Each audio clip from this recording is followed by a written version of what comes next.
Welcome to Zen and the Art of Real Estate Investing. What if you could learn from experienced real estate investors, find out what got them to where they are now, get insight into their daily habits, and take these insights to inspire your own growth? Each week, Jonathan Green shares an in-depth look at the mindful approach to real estate investing. Jonathan is a real estate investor, advisor, and coach, as well as the founder of Streamlined Properties and the team leader of Streamlined Properties on Market, brokered by eXp Realty. Whether you are looking to start from scratch, get to the next level, or just a straightforward and honest approach to real estate investing, Jonathan seeks to provide a free mentorship program you can take with you anywhere. Now, here's Jonathan. Welcome back to another week of Zen and the Art of Real Estate Investing. Thanks for returning. I really appreciate it. And before we get to our great and unique guest for this week, I want to do a roundup of podcast reminders of things that will help us. If you really like the show, it helps to actually like it on whatever platform you listen to podcasts on. Subscribe, follow, share it with your friends. And if you're so inclined, bump us up by giving us a 5-star review and writing it. I read them all and would really appreciate it. This week, our guest is Jon Jasniak, who went from land investing to buying an entire town in Texas. You're going to love this episode. Stay tuned. This is episode 49 of Zen and the Art of Real Estate Investing with my guest, Jon Jasniak. He has bought over 700 acres of land, 700 deals from 0 to 10 million, and he actually owns a town. Yes, you heard me correct. He owns a town called Cornutus, Texas. We're going to talk about it. Jon, welcome to the show. Hey, thanks so much for having me, Jonathan. Excited to be here and chat about land. Let's do it. Yeah, man. So how did you get started in real estate? Like when you were growing up, did you have an interest in real estate or was it something that developed along the way? That's actually a great question. I've not been asked that much. I've been getting crazy answers. That's why I asked. Yeah, I've actually had zero interest in real estate, I would say, growing up. I didn't know what real estate was. I would say I had zero experience. Family had zero experience in it. Even as I kind of went to college and passed into my early adult years, I still didn't even really know much about real estate. It wasn't until I guess one day when I heard about land on a podcast such as yours, another land guy came on there talking about his course, his business, what he was doing. That's when my first venture into real estate actually started. I was actually more of a stock guy. Like I've ventured into stock trading before and was like all into it with the dual monitors and the charts and the whole 9 yards. And so I was like, I love stock trading. And then when I found out about real estate, it was like, boom, everything switched. Yeah. Do you think that the difference is that real estate's a little bit more tangible, especially land? Like I like stocks too, but they're just operating like in cyberspace, really, like money. That, and for me, trading was a big problem when you would work, quote unquote, work all day and you could still lose money. And I was putting in a ton of effort. I was just probably turning profitable. Trading's obviously very hard. Yeah. But with real estate, it's like when you have a real estate business, the more effort, the more work, the more research you put in, like there is a direct correlation with the output and the value you're going to see with that. With stocks, not so much. Did you happen upon the podcast by mistake, or were you starting to develop an interest and just were like, ooh, land sounds interesting? It was by happenstance or by mistake. I mean, for anyone out there, the biggest thing you could do when you don't know what you want to do, you're trying to figure it out, is just absorb a bunch of information, try a bunch of things, listen to a bunch of podcasts, read a bunch of books. So that's what I was doing. And this one episode just happened to be talking about land investing. Yeah, that's why I always ask, because I think it's really like helpful for listeners, because the majority of people who've answered this first question have said, no, I really didn't have an interest in real estate before. But look at you, you come upon a podcast and now you're 7,000 acres later. Yeah. What was it when you started with land that kept you invested in it? What do you like about it the most? It was very simple and very quick. And a lot of these land sales and flips happen very quickly. It's very simple. Like now with the subdividing and stuff, it can get more complicated, obviously, when you're dealing with just a single piece of land. You don't have any buildings, any contractors, any appraisals. It was just a very easy, simple, understandable way to make money. And for like everyone who knows me, is I'm all about simplicity. Like I don't really have even a CRM or any VAs or any of that stuff. Like I just keep it simple, and I've had great success building a decent sized business that way. Yeah, maybe that made the transition from stocks to land either because there was no blockages to trading on land. Like it's just there. It's sitting there. You can acquire it and then you can either trade it or do some due diligence and try to trade up on spending it. Exactly. Yeah. Yeah. Where was your first piece of land that you bought and how did you get it? It was out in the middle of nowhere, West Texas, Hudspeth County, the Texas desert. There was 53 acres in the Gunsight Ranch. And I found that thing online. I tell this story, like I'll never forget. I was sitting in my office. I worked for an oil and gas company. Thankfully, we had our own offices. Door was shut. I was just scrolling through Land Watch, trying to find pieces of land and just researching markets. And I found this piece in the Gunsight Ranch, 53 acres for 10 grand. And I was seeing other pieces listed in the area for 13, 14, 50. I'm like, okay, it seems like a pretty good price. Let me try and negotiate with him and get him down even lower. And so I ended up buying it for $8,500. And it was already split into 5 different lots of 10.6 acres or so each. Nice. So it made it easier to sell. And so I sold all those lots off individually just on Facebook Marketplace to folks out in El Paso mostly, and just about doubled my money. I think I came out with it's 18,000. So that was my first venture into it, and it just snowballed from there.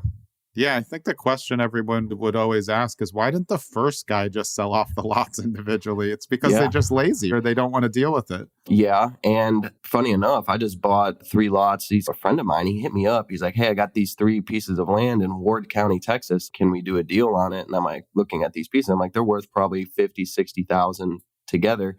And I'm like, okay, what price do we want to do? He wanted to do 25K. So I was like, okay, sold. So I'm like, I actually took a video with him. I'm like, why didn't you sell it yourself? And he's like, man, I tried. I couldn't do it. I got too much other stuff going on. Real estate's not my main thing. Like all the typical excuses. Isn't it like the same thing, right? Like you go to a garage sale and you're like knickknacks and it's like, why aren't they selling it on eBay for $50 to take a garage sale for $1? It's just, it's one of those things, man. It's the arbitrage. Yeah. It just means that you're doing what they should do, but they don't want to do it. So why doesn't somebody else? And it's still a win for them because they get rid of the property. They don't have to do anything. So it ends up being a win-win, which is helpful. Yes, sir. If they're making money, they're happy. If I'm making money, I'm happy. If we're helping people along the way, everything's good. There's a piece and a place for everybody. Yeah. So when you split that, or was already split into 5 plots, like what were people at the time buying that land from you for? Was it for future development, hunting? What are they buying? Because that's always what we ask for land that's not really like in a developable area. Like, what the hell are people doing? Are they just waiting for it to turn or something to happen? What happened with those? This was just purely recreational land. It's never going to be developed because there's no water, there's no utilities out there. It's not practical to bring that stuff out there. Of course, anything's possible. People were saying that, I guess, about Vegas probably back in the day. People get this mindset going in to buy land. We're like, oh, it's going to develop or it's going to grow. I'm going to hold it over time. But that's not really the play. The play is to buy it undervalued so it's immediately worth more and you can sell it for more, obviously. And there's a piece, I've seen so many different things what people use land for. I've had people build bunkers on my land, dirt bike tracks, just camp on it. So there's the market for usability there is so huge. People get in this trapped in this mindset like, oh, it needs to be developed, be able to be developed or in the city or something. And so that's just not the case. Yeah, but I think you made a smart decision. Those first ones you just put on Facebook Marketplace, the price wasn't that high. You're looking for locals who want to buy that type of land to do whatever the heck they want. Like you said, instead of trying to like list that with a realtor and see what happens in the middle of desert nowhere. Yeah, I don't think many realtors are going to want to show that one. Like, I could drive 4.5 hours out just to put the sign up. Yeah. So how did it start to snowball from there? Obviously you liked it, but what helped keep you going then? I very much wanted to leave the corporate world. I didn't dislike my job, but when that sale happened so quickly like that in the first one, I think it triggered in my brain that, okay, this is a very real possibility to use this as an avenue to leave my job and do my own thing and to do it quickly. I don't want to say I was desperately searching for a way out because I actually liked my job. It was just going to the office every day and that whole deal was not for me. I think that's what triggered it. And then immediately, one thing about me is I just like taking action. So I'm not afraid to like, okay, let's send out more direct mail. Let's try and find more deals. And so that's what I did. And so I think it was almost a right place, right time too.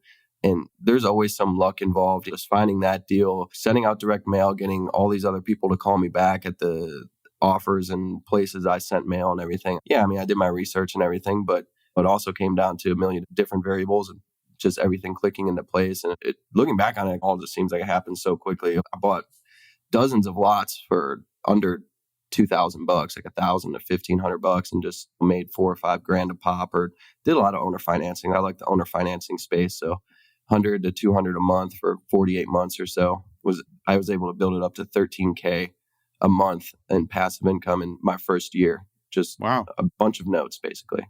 Yeah.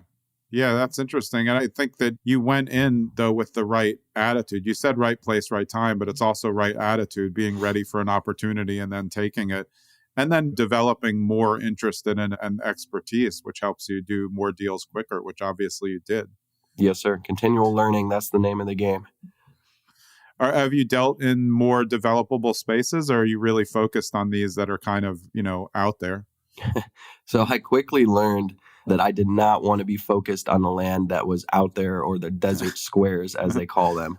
You can make a lot of money doing so. You could easily build $1 million business, a multi-million-dollar business just doing that. But the problem is, especially when you like to hold notes and owner finance stuff, is the default rate is very high. You need a lot of those deals to make a substantial amount of money. So I get more bang for my buck now with the subdividing and the stuff that I'm doing in more populated, developable areas.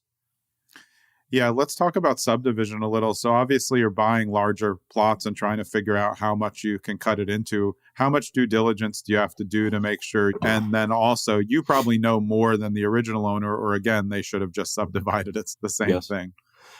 Yeah, a lot of people, subdividing is kind of a confusing space, at least so I've found working with people. You do need to do a lot of due diligence. Depends on the deal, whether it's a major or minor subdivide. The major subdivides can be a real pain in the butt. You're talking like working with county commissioners, abiding by all the regulations, building roads up to spec, etc. And like the average Joe Schmo who owns that piece of land is either not going to be capable of doing that, or have interest in doing that, or they're not going to have the resources, especially if they need to build a road or whatever, to get that done. So you definitely got to know your stuff. I would not recommend it for a beginner. For a beginner, I would recommend a minor subdivide, which is a lot easier. That's just utilizing all the platting exemptions that are already in place with the county and just simply running a surveyor out there and chopping it up. Basically what someone did on my first deal, right? Created 5 paper lots. They were saleable lots. So you can do plenty of that. And that's multi-million-dollar space doing that. Yeah. What lists were you targeting when you decided you wanted to start marketing for more land deals? How were you choosing who you were marketing to? I've always used DataTree as a data source to pull my list, of course, First American Title. And I just started targeting counties that had more population and a more expensive land market, So instead of targeting land for $200-$300 an acre, now I've started offering $2,000, $3,000, $5,000 per acre or even more. We do a lot of actual manual GIS scraping as well. So we'll actually go into the GIS map and a target market, usually like 30 minutes to an hour outside of a major-ish city, whether it's DFW or Midland, Texas, or Lubbock, Texas, wherever. And we'll just scrape the GIS map. We'll click on the parcels. We'll pull their info in the spreadsheets, and highly detailed targeting and pricing on each individual piece of land themselves, and then send them mail or reach out to them directly. Yeah. And I'm sure you found this. There's a lot of people who are willing to get rid of their land because they're just not really paying attention to it. That's why it's vacant land. Yeah. And they're paying taxes on it. Some of those taxes, if they're not ag exempt, can get quite expensive. Yeah, for large amounts of acres, sure. And I guess it's one of those things where they're not getting the amount of calls that like absentee owners of just single families are. So it's like somebody calls, well, sure, I'll sell it. I like money. It's just sitting there. Yep. So why not take some money for it? When you turn to sell these, how are you marketing them? Now, once you get into developable spaces, are you listing these with realtors, or do you have a big enough buyer list of your own that you can just trade them out? So I'm sorry to all the realtors and brokers out there. I do not like using y'all for land. I'll utilize realtors and brokers, but I will never give them exclusivity. Just a lot of them are not very motivated to sell land, and rightfully so. I mean, they go and sell a house and turn it right away. They make a lot more money, and I certainly understand that. I think a much better tool to get on the MLS is just a pay-per-list MLS service. So that way you can handle the calls and the traffic, but you still get up on the MLS. Most of my marketing, though, pretty much 80 to 90% of my sales comes from Facebook Marketplace. And so I'll post on Facebook Marketplace and run ads on Facebook Marketplace. It's very simple, geo-targeted ads to the area, the market where that land is located. Yeah, it makes sense. I think when you talk about discount brokers on residential, it's like they're not going to do the marketing. They're not even going to try to sell your house. But this land is just sitting there. Like you said, what's a realtor in that area going to do unless they're like very experienced in land and have a full buyer's list for the land? Yeah. And one thing that people should keep in mind is they should definitely be building their own buyer's list, email list, because you never want to be completely dependent on Facebook. Look, one day I know Facebook could be any day, could shut down. They go out of business. What am I going to do then? Yeah, if I don't have my own list. Right. So it's always changing, always evolving. You should still be incentivizing realtors and brokers to bring you leads, like 3% finder's fee or commission, whatever you want to call it, is perfectly fine. Yeah, because you never know when you'll bump into really like the land realtor who knows the areas. And over time, you find them that can definitely be like another win-win. But I agree with you, definitely not as relevant for just open vacant land, even for the developable area. Somebody else is going to take that and build. Have you started building on any of your land, or are you just trading it all before we get to the town that you bought? Yeah, the most I've done is build roads, run power, drill wells. So basically everything except going ground up. Yeah, but the trade's pretty good at that level once you put in the roads and the water system and everything. That's a really good trade. But also for the same reason you said, the regular owners, that's a lot of work. And like they don't know anyone. How are they going to get a well built? They're going to go on Facebook. Yes, sir. Yep. So we try to make it simple, just deliver them land that's they can do what they want with it. They can build on it or do whatever. I just don't want to build for them. Yeah. What's the biggest plot of land that you've bought so far? The biggest deal I've done was probably my Jazz Acres in Midland County. I bought it for 1.5, and it's, depending on how you look at it, it's a $5 or $6 million deal. We built 5 miles of road on it, ran power, did a whole bunch of test water wells, and it was a major subdivide in Midland County. Yeah, and then someone else will do the build. Will you sell it off before the build? Yeah, it's already been all sold. All that stuff sold out in 6 months. The best thing and coolest thing that someone did out there is a guy built a barn dominium like shop, and then he built a dirt bike track on his 10 acres. So he has like a barn-do shop for his dirt bikes and a whole track back there. That's exactly what it's great for, especially in that area, right? You can find people who want to customize it, but don't have to pay up for some residential area that they don't want to be in anyway. Yeah, exactly. And zooming out, I think we should mention from a high level, like the whole deal here, I think, is people want to be outside of the city, right? So that's what I feel like I'm capitalizing on almost, is people want to move outside the city. They want to have livestock, a barn dominium, a dirt bike track, whatever. And to deliver that to them is a huge market. Yeah, I agree. Obviously, the pandemic helped that. It helped people realize like they don't want to stay here the whole time. And in Texas, you can get out to land like that not very far from all of the major cities. You have about, some cases, 10, 15 minutes from the city. Call it 30 minutes average from the city.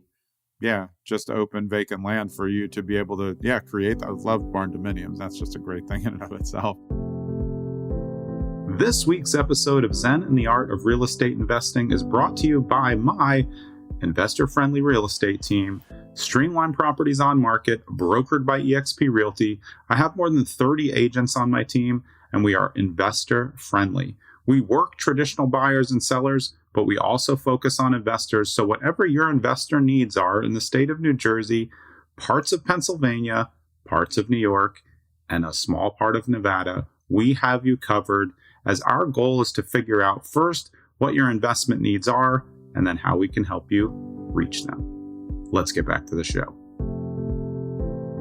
So how did you fall into this town that you bought? This is a great story. I've watched a couple of videos on this, but this is really interesting to me. How does one buy a town?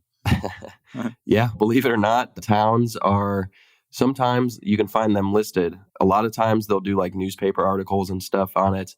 In this case, the listing was actually quite bad. She didn't actually have any roadside signs or anything out there. It was on Facebook is where we saw it, and saw it early 2022, and it was in Hudspeth County, which is where I did my first land deal. And so I've been by there a million times, Cornutus, the cafe and everything. And I was like, man, I really want to buy it, but it's in the middle of nowhere. I was like, how the heck am I going to manage and work on this thing and hire people? There's 200 people in a 50-mile radius. So as time Wow, got, wait, 50-mile radius, only 200 people? Wow. Yeah, I mean, I guess you could count Dell City, which is 30 miles away, and they got a census population of 220. So it was probably 400 or 500 people in a 50-mile radius. But yeah, so found it online, was just mulling it over all 2022, and then late 2022 in December, decided to really get serious about it because I thought I really want to get to the next level and brand myself and do like my first non-land related deal, although it's still related to land, I guess, is what better opportunity than to buy like a whole unincorporated town. And so the adventure began there, and me and my dad went and toured it in mid-December, and we felt like almost got shot by the current owner. That guy was a complete character. I was like, can I get a sample of the well water? Because we wanted to test it to make sure it was even good or whatever before I bought it. He's like, no. And if you go try to get one, I'll shoot you. And I was like, okay. So he wanted this thing sold, no inspection, quick close. He actually wanted to meet me at the clerk's office, do a deed for cashier's check exchange, but I convinced him to use a title company. And we actually did get it closed really quickly. I think it was definitely within 3 weeks. It might have been even 2 weeks, the whole process. Did you ever get the water sample? Nope, never got the water sample, never got any inspection. Just recently, my water tank, we found out the bottom basically rusted out. So the cafe, you need potable water, and unless you have fully TCEQ certified well with special casing, logs, like softener, RO system, like hundreds of thousands of dollars. Unless you have that, you need to transport water in for the cafe. And so he had a storage tank out there, 3,000 gallon storage tank. And we have the guy truck out 2,500 gallons, fill it up, and okay, yeah, we got water for the cafe. And next morning we go out there and we're like trying to use the sink in the cafe, and we're like, why isn't the water working? This makes no sense. We're like looking at the pump and everything, and finally I climb up on top of the tank and look in it, it's freaking empty. It was emptied that quick? That quick. One night, It was like 12 or 14 hours, 3,000 gallons just spilt out. And we're like, where did it go? Because there was like no puddle or anything, but it clearly leaked out. Another 30,000 in the hole on a new water tank for that sucker. Yeah, your plans for that are much bigger. And I guess you knew there was something was going to, anytime someone's like, hey, if you touch that, I'm going to shoot you. Probably something behind the curtain there, right? Exactly. And the whole thing was just to be able to buy a town, and the bare bones of it was there. So it's like I knew I was going to have to pour a bunch of money into it. But it's just the flair of the town and just the excitement. He did leave a couple of safes on the back porch of the main mobile home. And last time we were out there, we cracked them open. And there's actually $2,600 cash in one of them. So okay. Yeah, that was our first profit. Yeah. So tell us a little more about what's in the town for anyone who hasn't seen the video. It's actually really cool. There's something there. So tell us what you bought that's in the town, including the utilities, because that was really important too. So it's 28 acres of land, and on it sits a 6-bed motel, cafe, gift shop, 3 mobile homes, a 6-spot RV park, and a storage shed, and then all the miscellaneous equipment that came along with it. It has a water well out there. It's 900 feet deep. It only does 2 gallons per minute, but for that area, that's not bad. So that's 60, 70 grand to drill that well. So that came with it. Obviously, power came with it, and just all sorts of miscellaneous stuff like tanks, water tanks, storage tanks, lawn mowers, equipment, a gas pump and tank, all the stove and fridges and stuff for the cafe itself. And then a bunch of miscellaneous junk that he left in the mobile homes and everything. He left like $500 worth of wine. So like fancy bottles of wine, the safe. So it was like... He did one out. Yeah. He pretty much just packed up and pieced out because he was actually going to be foreclosed. He had a lot of property taxes that had built up. And February 6th, which was my birthday, actually, they were going to foreclose him. And I ended up buying it on January 14th, I think is what the deed says, the 12th or the 14th. Would you be surprised if you found a bunker out there? It seems like 50-50 at this point. Yeah. We're talking about that, like something like that, or just the fact that, walking around with a metal detector, there's no telling what they could have buried out there in the 80s or the 90s or before that or whatever. Yeah, that's crazy. The gas tank's important though, too. So you are able to pump your own gas. I saw that in the video. That could be something that's important later for where the location is and proximity to any other towns. Yeah, it's very important. The nearest gas pump is 30 miles away in Del City, and you kind of have to get off the highway to get there. And so we do probably on average like 1 emergency gas sale per day right now, and we charge $8 a gallon. And we don't even advertise it. So just people are driving by and like happen to see the pump.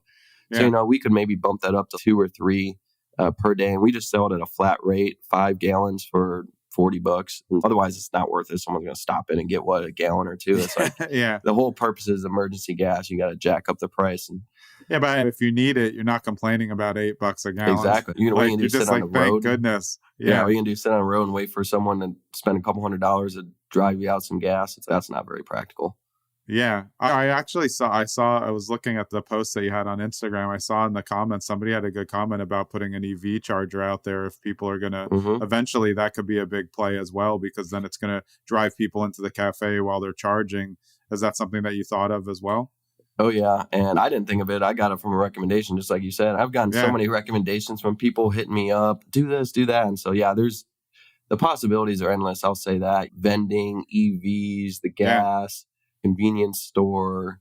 Someone said Airbnb has the OMG fund where you can do like crazy design Airbnb. So like doing something like that out there, whether it's like a spaceship or a covered wagon, because that's what it was famous for back in the day. So if you dig the ground, you may pull a spaceship out there anyway. So then you just profit above land. Or we just find a bunker and just start renting that thing out. Yeah, exactly. Yeah, something like that is really interesting. It also gives you a bunch of different traditional investment portals. Like you have some storage, you have RV, you have a motel. What's your plans for the motel? Because that's obviously has high potential as well. Yeah, the motel is almost to the point where it could be rented out. So we're just going to spruce it up a little bit and we're going to immediately start renting out. Then what we're going to do is probably just do simple add-on additions, like create outdoor patio areas for each room so they can go out and see the national park in the sunset. So there's a bunch of low-hanging fruit like that. Some of the stuff is just about ready. It just needs to be touched up and repainted and like minor cosmetic work. Air conditioning is big. Air conditioning and heat. There's air conditioning. A little hot out there. Yes, was that owner the only person that was living in the town at the time? So it used to be him and his grandma, May Carson, who's famously owned the place since 1982. And there was their family, so it was like 4 or 5 people. But then when the grandma passed away, it was the previous owner, the grandson, who took it over, and his mom lived on site. And then they rented out usually one of the other mobile homes for a ridiculously low amount, like $200 per month someone was paying to live out there. So there was 2 or 3 people out there at all times. So do you have people out there now working on it, or is it going to be staffed? Like if you get the cafe up and running, how's that all going to work? Yeah, so right now it's mainly me, my ops manager, and my dad who go out there and work on it like every other week. And then on site, I do have a handyman. He lives right down the road. He's out there every day working and taking care of the donkeys and stuff out there. Then once we open it, yes, it'll be staffed. My goal is to have someone stay on site as like an on-site manager. And then there'll probably be 2 or 3 people who work. Yeah. And last thing on the town, I mean, is it like a thoroughfare? If people are traveling in Texas, is this an area that they would drive through if they're going from one big city to another? Yes and no. It's in the path from Carlsbad and El Paso. So it's not along I-10, which is a major interstate. It's along US 62-180, Highway 62-180, which is less of a major interstate. But so it's somewhere in between being like a major destination, and it's not that far to drive out of the way to get there. So if it really blows up to be like a spectacle, then it would attract way more attention. It's right along that highway. Yeah. Yeah, I love it. And we were just talking before, there's another something that you're looking at that's similar in the area. Yeah, Lobo, Texas, LOBO is for sale. It's about 80 miles to the south. It's out there south of Van Horn in Culberson County, Texas. And that one, though, is really in shambles, man. They got stuff's boarded up. It's only 10 acres. And they have a swimming pool out there, which is crazy. I don't know if it works or holds water or what. But yeah, that one has a lot of that. That just looks like a complete money pit. But if you want to buy a town, you got to expect it to some degree. Yeah, but you were willing to take the risk on the kind of as-is portion because you had a bigger plan for this and you knew there'd be costs that would come, right? Exactly. It just is what it is. Yeah. What are you targeting when you're looking for stuff now? Is there a certain acreage that you're looking for to make sure that after all these deals like that, it's going to be more profitable for you? Obviously, you're not going to do the same type of deal you did on the first one. Yeah. So right now it's basically transitioned to all 6-figure, preferably multi 6-figure deals, 200,000, 300,000, 400,000 plus cost of a piece of land. That could be 50 acres. It could be 300 acres. Definitely trying to get more bang for my buck. I have 3 of them under contract right now that are all several $100,000 a piece. And so that way, when you do the subdivide, you're looking at anywhere from, call it 3 to 5x your money. So it's going to be over $1 million deal at that point. Because, you can do subdivides and projects of all size, like you said, but at a certain point where you got to get your bang for your buck. And especially if you have a small team and relatively smaller operation, it's like you can't really be messing around with all the small stuff. Yeah. What's the funding, financing, and or partnerships look like for you? Obviously, as you scaled out the business, land works a little bit differently. It's not usually set up for traditional mortgages. So how does that all work? I use a lot of seller financing, and then if I can't get that, I will use private money. So I got a deal right now where I was supposed to be out there drilling the water well on it today, actually. I was getting to the podcast from the land, but it was so rainy out there, it got canceled because of the mud.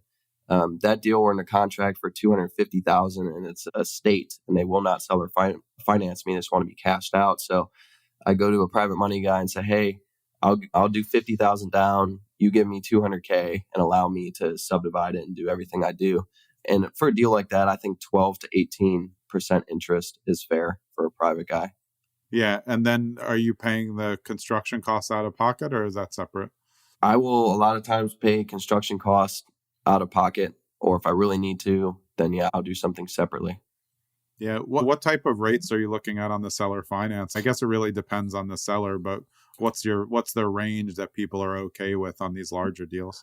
Almost everything I've done is 7%. I did one at 10%, and I did one at 5%. So 5 to 10%, and I've done dozens at 7%. And people get hung up on the interest rate, which is understandable. But for me, interest is more negligible and less of a concern. It's more about the total price that I offer or give them. I can give them $200,000, call it at 7%.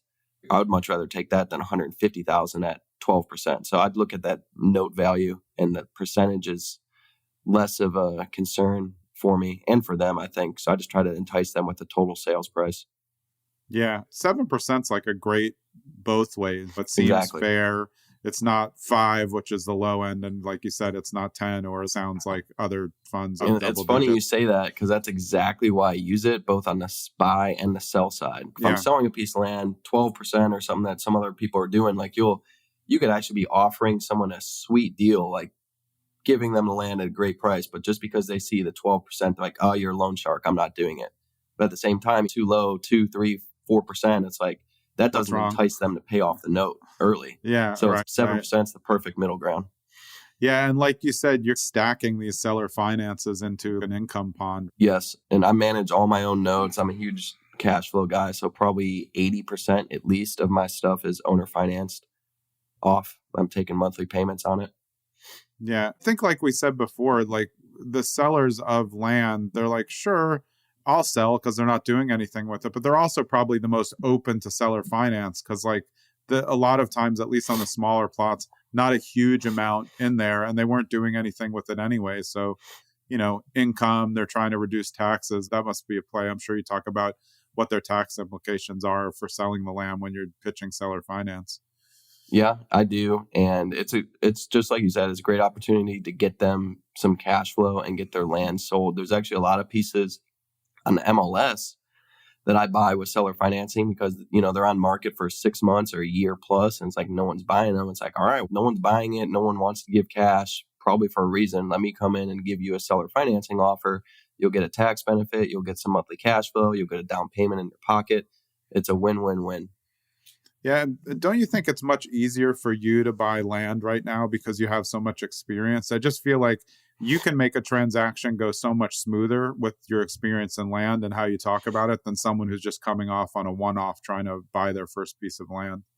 Oh, for sure. And I think that's true in just about any form of real estate or any form of business. But the more and longer you work at something, obviously, the more knowledge you're going to build up, and then it just gets easier from there. It's not going to be easy in the beginning, obviously, but you got to push through that and get yourself to an uncomfortable position so you can learn and grow, and then it only gets easier from there. And yeah, I can see a deal, just see it online. I pull it up real quick and just in my mind immediately map it out, how I would subdivide it, what I need to be offering, the whole 9 yards.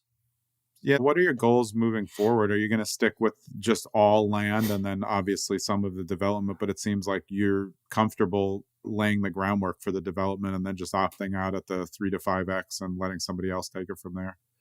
Yeah, so I'm not going to rule out developing in the future because I've started to get to a point now where my business, basically being an 8-figure business, has started to generate so much money that I need some more tax advantages that land does not provide. So that's my next evolution, I think. My goal is to build a $100 million land business. I value that based on total notes receivable that I'm holding plus inventory valuation. So $100 million land business. My goal has always been to be the most known person in the land space and help as many people as possible in the land space. And then on top of that, it's like I've started making so much money. It's like I need to look into other avenues of real estate, multifamily, the town, solar, doing creative stuff, developing where they have tax advantages, because land, unfortunately, you make a ton of money, but it doesn't have great tax advantages. Yeah, no, that makes sense. So yeah, you've developed a course for land for people who are looking to get into that as well, correct? Yeah, we got the course and a private mentorship and help people. And some guys in there, man, are doing projects that are like bigger than mine. I see these projects. I'm like, dang, I wish I had found that deal. Some guy did them. It's going to be like over $1 million he's going to make out near Amarillo on a subdivide. And you're strictly Texas right now? I do basically everything in Texas, but we have folks doing nationwide, basically. Yeah. Yeah. Do you have plans yourself, though, to hop out of Texas at some point and start learning about other areas where you can basically use what you've learned? Yeah, for sure. I think this is and can be done everywhere. And the same principles apply everywhere, working with the counties, staying in their regulations, the sales side of it, obviously on Facebook, all that applies everywhere. And Texas is so big and has so much good land, though. You could easily build a $100 million business in Texas. And then if you wanted to do $1 billion business, then nationwide, I think you could easily do that nationwide. Yeah. Land. Excellent. I wanted to go to our questionnaire that we talked about. There's a couple of things in here that I really liked. Just talking about real estate investing in the world right now, I always ask, what is wrong with the real estate investing world right now? Your answer was too many people stepping out of their business and delegating too quickly, fascinated with VAs and automation. And this is coming from somebody who does basically all the stuff yourself. Where have you seen people doing this, and what do you think the ramifications of there? Because I completely agree. Love to get your take. Yeah, and this has gotten even worse with the advent of AI and the whole chat GPT and everything. Everyone is rushing into that, trying to make everything super easy and, it's all going to magically happen for me. It's a big problem in every business, I think, but especially in real estate. And I obviously see it a lot in the land space because that's what I do. I buy and sell land. So I know all the folks in the land space and they're just fascinated about delegating, VAs, AI. And I've tried some AI stuff with my business, and for me, it didn't really do much. It's not quite there yet. I've tried delegating and using VAs, and it was a disaster. And mainly it's because you get what you pay for. I have one full-time employee. The amount of return he provides me and work he provides me versus would I be paying 2 or 3 VAs is probably exponential for just one full-time employee. And look, you're going to get to a size where, of course, you're going to need to delegate some stuff or hire some people. But you definitely can't delegate it when you don't know what you'd like. If you haven't done your first tax season and don't know anything about accounting or taxes, if you haven't sold dozens of pieces of land and know sales process inside and out, like how are you going to delegate that to a VA? And so there's a lot of people out there right now just teaching, get your business off the ground and then delegate everything out. And what you're going to find is 3 steps forward, 2 steps back, 3 steps forward, 2 steps back, just constantly spinning your wheels and micromanaging everything. Yeah, I think it's also hard when you're an expert in an area, like we were saying, and then to hire out a VA to even do the lead intake, because you're going to have to redo everything that they did anyway. Sure, maybe acquisition to a call, but usually the marketing is going to create that. I feel like you're just doubling up the work anyway, because they're going to need to get to you anyway to close the deal. Yeah, and it seems like we may see eye to eye on this pretty much. And I think the way I think about it is like, as everyone's going one way, that's a great sign that you should be going the other. Yeah, like everyone's delegating. Yeah, you need to hunker down and get in your business. As everyone's doing AI and rushing towards that, you should be probably going more towards like personalized, crafted approach, texting and reaching out directly. Yeah, that's great advice. I do the same. I was actually just before I saw it was like another one of these investing companies, like a CRM or something, touting their AI. And I was like, that's like the last thing that I want. I want the system that helps me do better. I don't want a robot to really do the work because it doesn't sound like me either. regardless if somebody says, make an outbound call that sounds like Jon Jasniak. It's just like silly. Why don't I just do it myself? Yeah, that CRM company probably sucked a lot of people in with that marketing. Yeah. But again, I think what you're talking about is definitely person to person. Sure, like in terms of marketing, you can get a lot of intake by doing it, but you're the land expert. So you're going to be able to, and if you're doing seller finance, like that's going to be with you too. You're building a relationship that can explain seller finance to somebody. Somebody doesn't just say, ooh, seller finance. Yeah, I'll take that deal. It usually requires explanation. Exactly. Yeah. And it just comes down to the more work you put in, the more you pick up your phone. Don't be lazy. You're going to build your business a lot quicker, a lot bigger. If you want to try and delegate and VAs and blah, blah, blah, it's like, expect problems, especially if you're doing it too early. It is what you make it. If you want to put in the work and effort, you're going to see the rewards. I guarantee it. Yeah, there's definitely like we've trained our VAs to work within our system the way that we want, but they're working in the back end. And then, like you said, for frontward facing, it's best to do what you're doing. You have one employee, train them, then they become the under version of you, and then they train somebody else. That's a better way to scale with what you're doing, I think.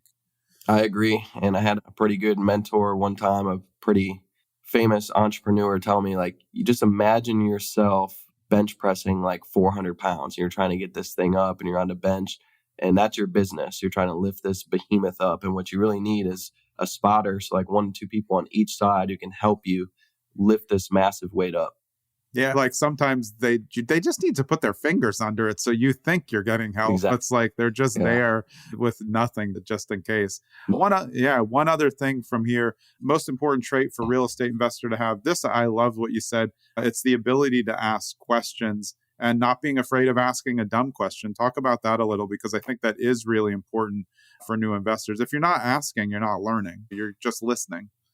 Yeah, so I've found for me personally, whether it's personal life, relationships, business, whatever it is, the more I ask questions and have the courage to ask questions, the more that I grow. And I've learned this the hard way, because I feel like when I was an engineer, I was very afraid to ask questions. I would sit down in this meeting room, there'd be all these big wigs and everything in there, and it'd be like, I have a really stupid question, what I think is a stupid question. And it's like, I can't ask them because I'm afraid. And then lo and behold, someone else probably asked the question. And so it's almost like you got to build yourself up to a point of confidence, and you're going to find this the more you learn and the more you grow, you're going to become confident. And then it's just like you have this confidence to be able to ask any question. You literally don't care what people think. And that's the way you got to approach it straight from the get-go as soon as you can, even when you are just starting. Is like you can't really be concerned about what people think, because everyone has their own stupid questions. And you guys have the courage to ask those questions, because without doing that, you're not going to get any answers, basically. And sometimes you have to rephrase questions. Like I deal with this all the time with like counties and contractors. Like you ask a question one way and they're like, sir, I can't give you the answer. And then you just ask the same question like a little bit differently. And then it's, automatically now they are able to come up with something. Yeah. Yeah, it makes sense, though. Whenever you're the person who doesn't ask the question, then the next person asks the question, and then everybody responds, oh, great question. I'm glad that you asked that. And you're like, That could have been me. But like you're going to make mistakes if you don't ask questions. And the worst thing to do as a real estate investor is to make repeated mistakes that you could have avoided by just opening your mouth. Yeah, look, the most that's going to happen if you ask a stupid question is someone's going to be like, oh man, that guy is not that smart. But they don't know you. Like, you're just going to show them with your actions that you are smart, you are capable, you got the answer, you're going to go put into action and utilize it. So, someone thinks you're not smart or stupid or whatever, to me, that's on them. I'm just going to prove them otherwise. Yeah, one piece of advice that I would give to new investors, I'd love to get your take on this as well. Like I always say, I love people who ask questions. The best questions are asked after a little bit of research. So instead of asking someone, how do I become a land investor? Say, I've looked at X, Y, and Z. I've watched this video that you did. I'm trying to decide between this amount of acreage and this. What do you think? Then they've proved to you that they've done the research. It's a much easier question for someone higher up to answer, because they know that you're invested instead of looking for a quick fix. Hey, can you just chat GPT me my whole entire career of investing? You agree with that? 100% agree. And the thing with that is you've built the respect of the person you're asking a question to, because it shows that you put in a little bit of forethought and research in the front end. And at the same time, you've also built a little bit of your own confidence to be able to ask the question and ask it more concisely instead of just being a complete airhead walking in there with, a basic question. Yeah, I just feel like that just says you want to get a lot for a little, and then nobody wants to give that to you. Yeah, that's a good point too. Gotta be a win-win. So, Jon, the best place to get in touch with you if they're looking for coaching on land or to just see what you're doing, is that at your website, which is jonjasniak.com? Yeah, at Jon Jasniak on all social media. Instagram, I'm pretty big on. YouTube's growing, or just jonjasniak.com. Send me an email, send me a DM. If you have a deal you want me to look at it, I do it for free. I answer all emails, DMs. If you're looking for free advice, want me to look at a land deal, give my opinion, have a question, more than happy to help you out. I answer all of it personally. Yeah, no VAs. And go right now to Jon Jasniak, at Jon Jasniak on Instagram. He has it in the pin post, and it's about him buying Cornutus, Texas. I just think it's really cool. I really think, though, that it has a lot of scale from what I watched and what you said today. Yeah, it does. I mean, everyone's fascinated by it. That video is, I think, probably over 1.5 million views now. So, yeah, everyone's interested in what's going on out there. It has huge potential, and I'm excited to see what the future holds. So, I guess more to come. Yeah. Awesome, man. Well, it was an absolute pleasure to have you. I look forward to staying in touch and following the journey. See if you come up with another town along the way. Heck yeah, man. Well, thank you so much, Jonathan, for having me. Enjoyed it. And thank you so much.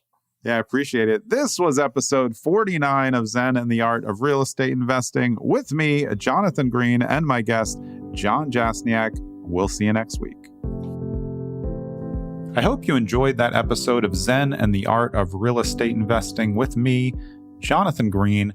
And I just want to remind you, and this is always an uncomfortable part, I don't want you to think that I'm begging for you to like, subscribe, follow, do whatever you have to do for the podcast, leave a 5-star review.